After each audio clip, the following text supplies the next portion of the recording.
سفيان ثوري رحمة الله عليه فرمي: إذا بلغك عن رجل بالمشرق أنه صاحب سنة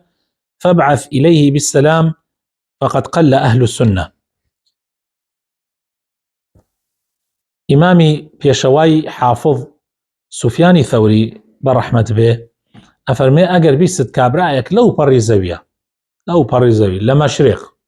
لا أو بريزويان لا أم بريزوي كابرايك لسر بازي أهل السنة وجماعة يعني بيعويكي شاكة وملتزمة بقرآن والسنة أفرمي سلامي بابني ربراسي إما لزمان يكاين أهل السنة نما ويا كم بوا ديبرا سفيان ثوري بفرمي أهل السنة كما لزمان يكابوا لنا وجرقي تابعين أبوا سفيان ثوري باشقينا أجر أو بفرمي أهل السنة كم بوا أي أجر أو أبل أي ما بلينشي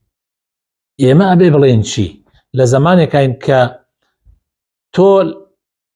أهلي أو مزقوتي كان يجي تياكي قمانت هي لزوريان ضل يعني ضلت خوشنية لكاتي تنقانيا نين لقل إسلامه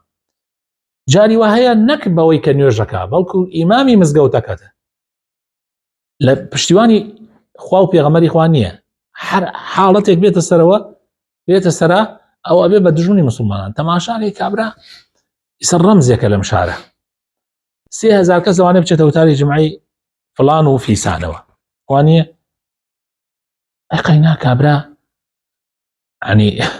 نية لقل مسلمانانا بشتواني مسلمانان ناكا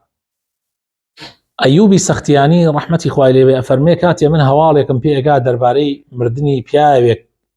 لأهل السنة بياويكي شاك كمتبعي قرآن والسنة براسي كأنه أندامك لأندام كان إلى شم لأبيتوا أو أندبي طاقتهم